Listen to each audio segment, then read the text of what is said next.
Hare Krishna, Hare Krishna, Krishna Krishna, Hare Hare, Hare Rama, Hare Rama, Rama Rama, Hare Hare. Going to continue reading Ramayana. But first,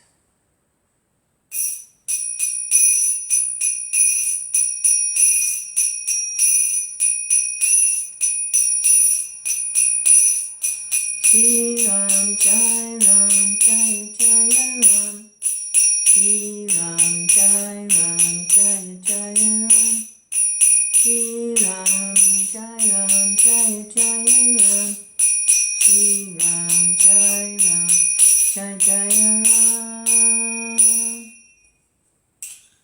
Hare Krishna, Hare Krishna, Krishna Krishna, Hare Hare, Hare Rama, Hare Rama, Rama Rama, Hare Hare.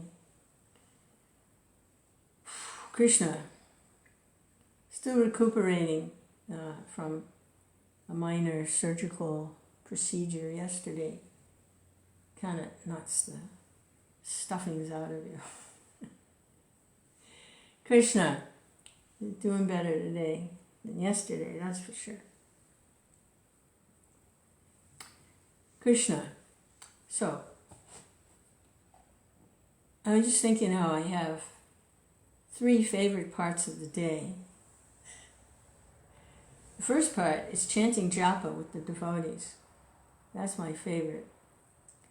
The second favorite is reading and hearing the pastimes of the Lord. Actually, they're both kind of the same. They're both favorite. Kind of on an equal level, really. Hearing about the wonderful pastimes of the personality of Godhead. And then the third favorite is taking rest at night. Getting rejuvenated. So where are we in the Ramayana? Here, Hanuman, it's become obvious that Hanuman is the one who's going to retrieve Sita. And Lord Ram knew that. When the searches began, all the search parties went out. The Vanaras kingdom took up the search for Sita. And Lord Ram knew it would be Hanuman. And he gave Hanuman a special ring, his signet ring, so that when Hanuman found Sita, he could give her the ring, and then she would understand that he was a messenger from Ram, and everything was going to be okay. So it's become clear to everyone now, not because of the ring, but Hanuman's strength. He's the son of the wind god. He has all kinds of mystical powers, strength, and he'll be able to easily cross from the tip of South India, Indian continent, to the island of Sri Lanka, where Sita is being held captive. So, here we are. Standing on a hill, Hanuman looked at the sea, directed his yoga-concentrated mind towards Lanka. He said to himself, I shall search and find Sita. I shall fly in the sky and cross the sea. With this resolve, he offered worship and prayer to Surya, Indra, Vayu, Brahma, and all creation. Then, facing east, he made obeisance to his father Vayu, and magnifying his frame still further, turned towards the south.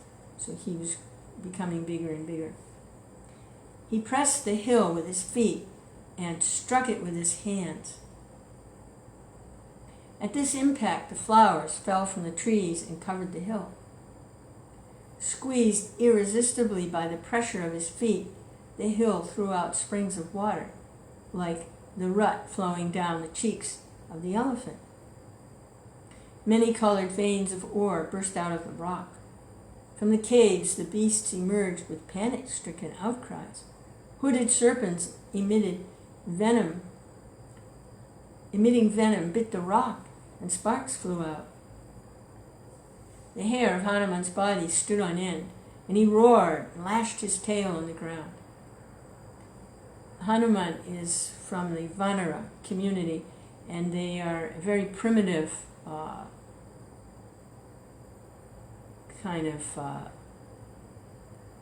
monkey but not monkey, human but not human. They're kind of in their own class, the Vanaras. Very primitive. They have tails. Lashed his tail on the ground. He contracted his hind parts, held his breath, pressed down his feet, folded his ears, stiffened his muscles. Then, with a roar of triumph, he rose into the sky, and like Garuda, flew with the speed of Ram's arrow. With the momentum of his speed, many trees were uprooted and followed in his wake. Like friends who speed a parting guest, they accompanied him a little way, showering their flowers, and dropped. One by one, the trees that followed Hanuman fell into the sea, like the mountains which of old were pursued by Indra, and denuded of their wings. Covered with bright-colored flowers, the sea shone like the sky with its stars. Hanuman's arms, with their outspread hands as he flew through the sky, appeared like two five-headed cobras. He seemed to swallow the sky as he flew forward. His eyes glistened like mountain forests on fire. His red nose shone like the evening sun. His huge frame spanned the sky like an enormous comet. The air roared as he sped fast. Beneath him, his shadow traveled like a ship on the sea. It looked as though a huge mountain with wings was flying in the sky. Hidden at times by clouds, and again emerging from them, he shone like the moon sailing across the sky. The Gandharvas showered flowers. The Deva Rishis blessed him. With courage equal to every occasion, with foresight, skill, and resolution, Hanuman met and survived the trials on the way. Shooting up suddenly from the sea, a mighty mountain rose and stood in his way. Hanuman struck it with his chest, and the Minika mountain yielded like a cloud struck by the wind. The mountain said, "My son, I am Mount Minika. My king Ocean bade me help Sri Ram, the descendant of the Sagara race. The ocean is an old friend of that race. In honor of that ancient association, stay here on me for a while. You will fulfill Ram's purpose, all the better for this rest." When Indra struck with his thunder all the hills, I fled from his persecution and hid myself in the ocean and survived. The ocean, who gave me shelter, now bids me help you. The sons of Sagara dug and deepened the ocean. Did not your father Vayu help me to escape from Indra's thunderbolt and find sanctuary in the sea? Both the ocean and myself will be pleased if you will accept my hospitality and rest here for a while. But Hanuman could not yield to Minika's importunity and said politely, "I cannot stop, my friend. I have no time to lose. My vow to fulfill Ram's purpose permits no delay. Your kind words are enough to please me." He stroked the mountain affectionately with his hand and took its leave. Later, a huge form stood in his way and said, "Enter my mouth. I have been without food for a long time and am eagerly waiting for you." And the monster opened its mouth wide like a cave. Hanuman answered, "I am bent on doing Ram's purpose. Do not stop me." "Impossible," said the monster. "You must enter my mouth." Hanuman thought quickly and decided what to do. Step by step, he made his body grow bigger and bigger.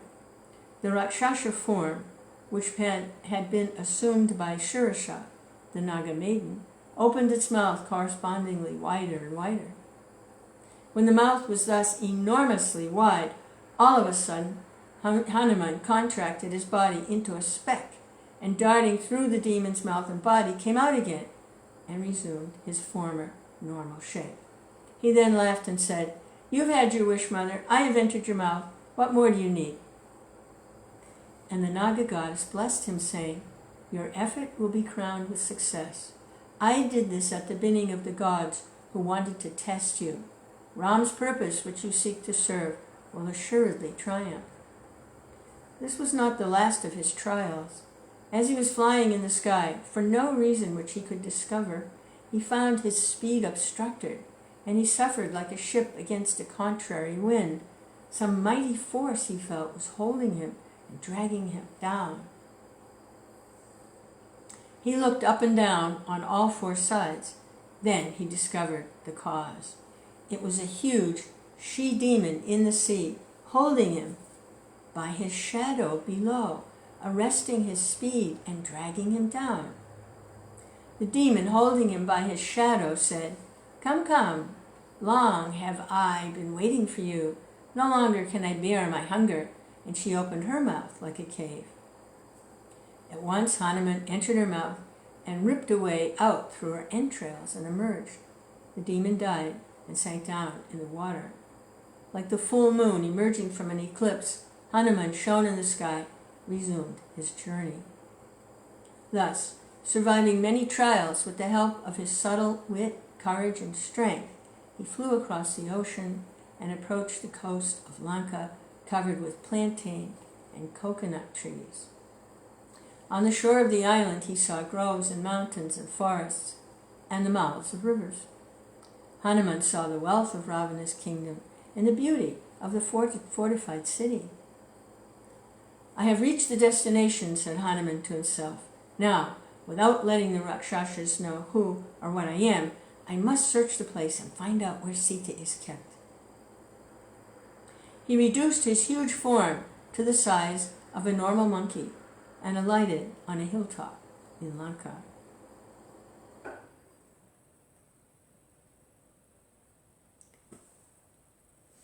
Hare Krishna. Don't you just love the Ramayana? It's so far out. Hare Krishna. It makes our everyday existence seem like some kind of two-dimensional environment. This is so multi-dimensional. Krishna. All right, chapter 48, The Search in Lanka. Full of hope, Hanuman alighted and set foot in Lanka. But soon the flush of triumph at the accomplishment of the journey gave place to sober thinking. True, I have crossed the sea, but that is only the beginning of my mission. There, on Mount Trikuta, stands Ravana's magnificent city, as if suspended in the sky. How beautiful, how wealthy, how well secured it is. The city and the fortress are not inferior to Amaravati or Bhagavati. The lovely groves, the elegant buildings, the engines of defense, deep moats, these fill me with much admiration, but also with greater concern. Who can attack and vanquish this? Ravana. How can an army cross the sea that I have just crossed?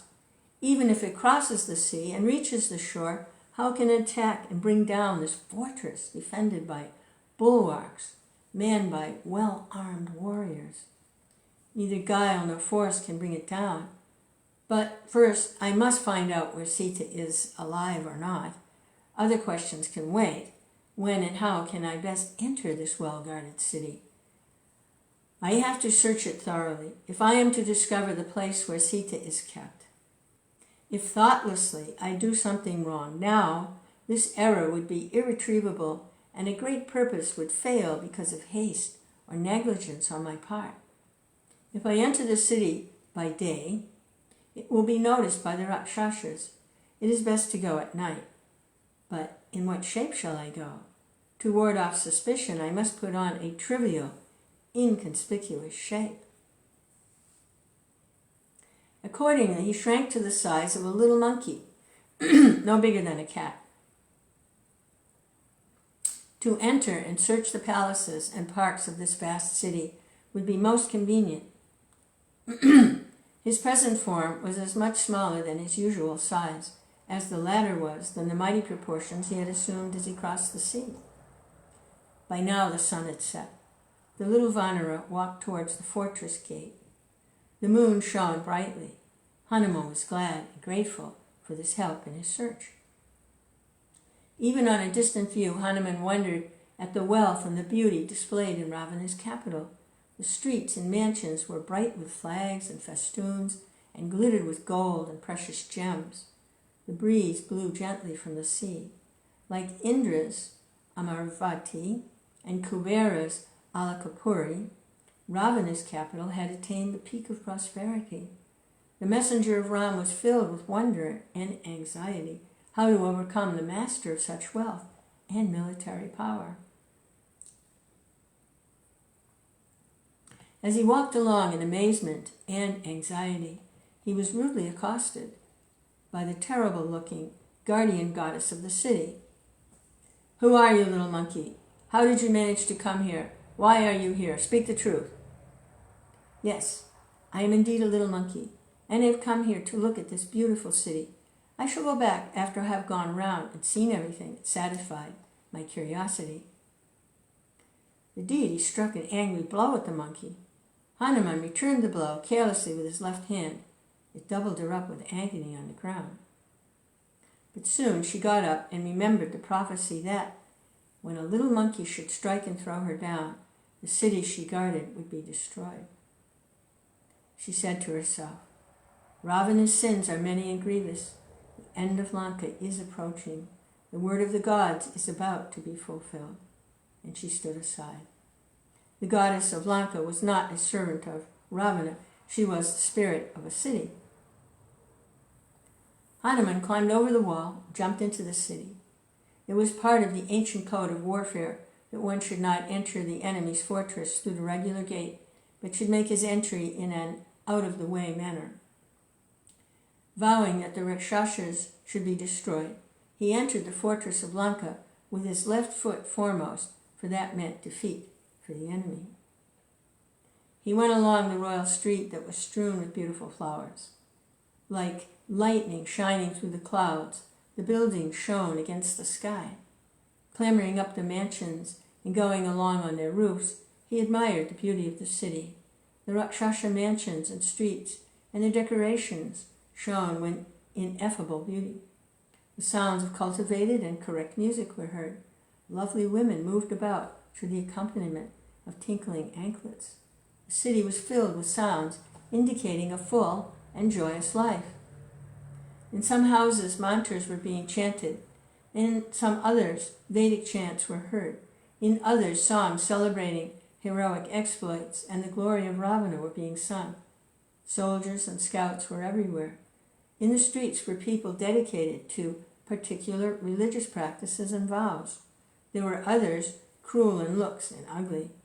The guards were armed with bows, swords, cudgels, slings, lances, and other weapons. All the warriors were clad in armor. Some were handsome, some were ugly.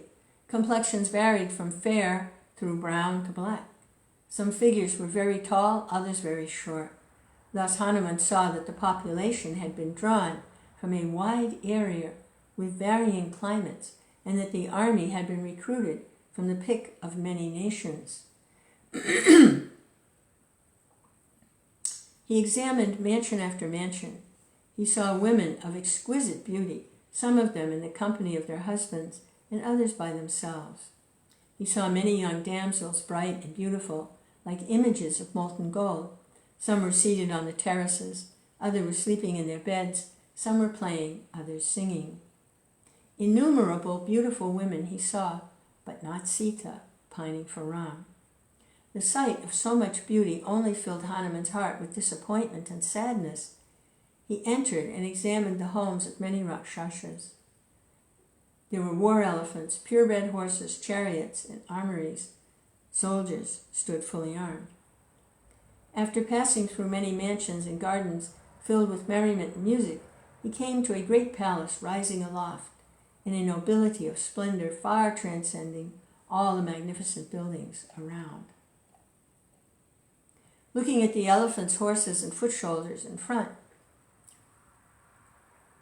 the high walls surrounding it, and the beauty of its structure, and the richness of its decorations, he concluded that this was Ravana's own palace, the central glory of splendid Lanka. He entered the palace. It was in every way a heaven on earth, worthy of Ravana's peerless power and glory. The park, the birds sporting there, the shrines scattered here and there, filled Hanuman with wonder. He said to himself, "What wealth, what beauty, what bliss!" He was for a while lost in amazement, but soon he recollected that he had not yet found Sita. Admiration gave place to concern over the yet unfilled purpose for which he had come. Passing through many mansions, he entered the innermost private apartment of Ravana and was almost overcome with the luxury and richness of its apartments, which made it look a very abode of gods.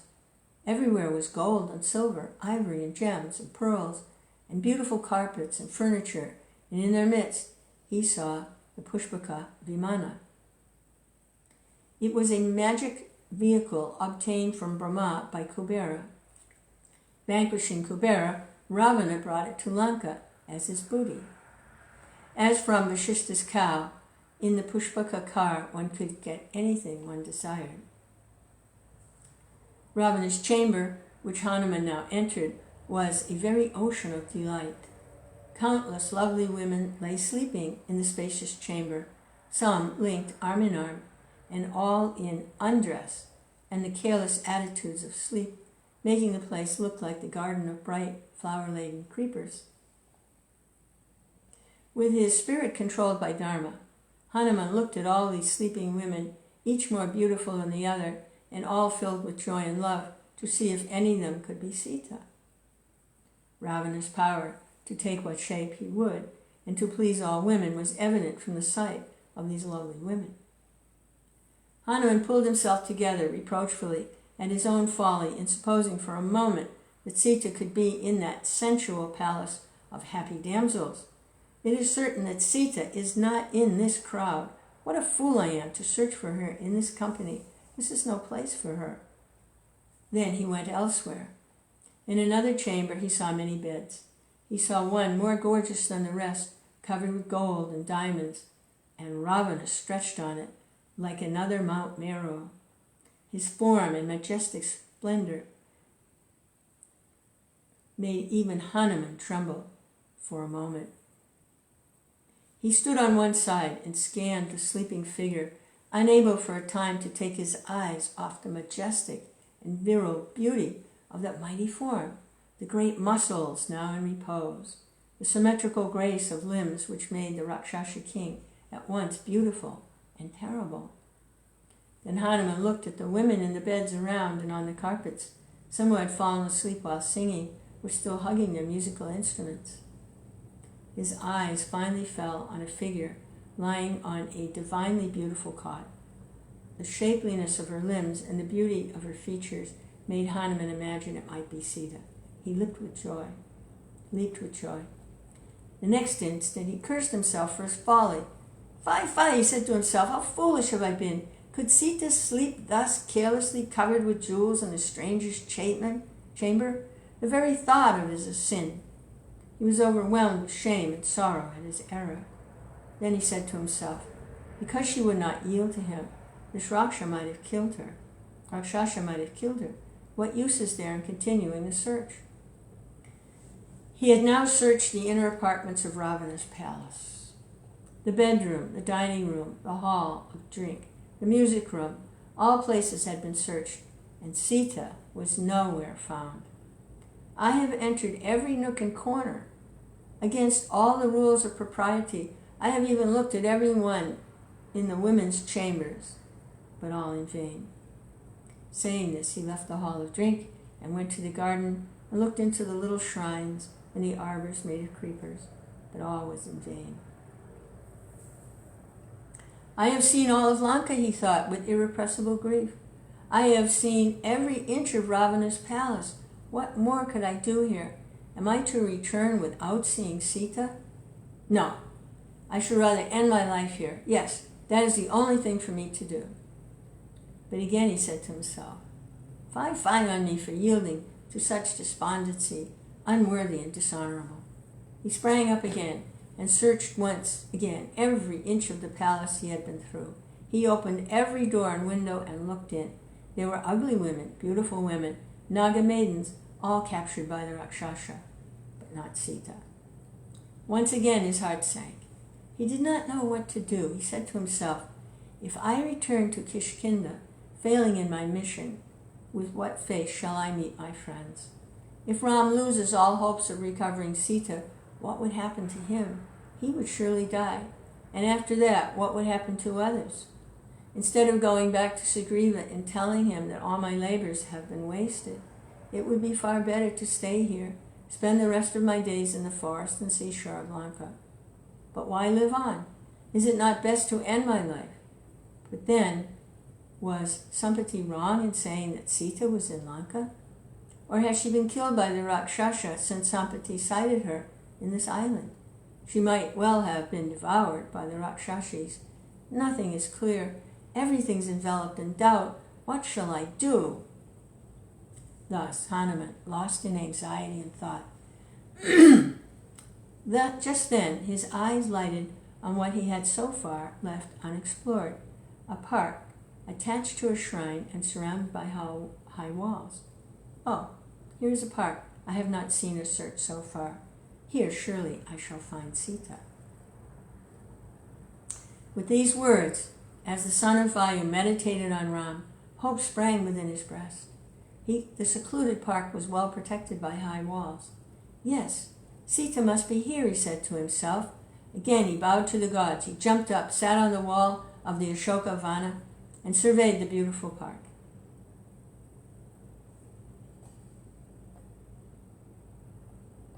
Hare Krishna. So this is indeed where Sita is being held captive in this park. So the next chapter, Sita in the Ashoka Park. Jai Hanuman. Hare Krishna. Hare Krishna, Hare Krishna. Sometimes I've heard Prabhupada's followers compared to the Vanara army. The Western followers, especially, compared to the Vanaras. Hare Krishna. Hare Krishna, Hare Krishna, Krishna Krishna, Hare Hare. Hare Rama, Rama Rama, Hare Hare.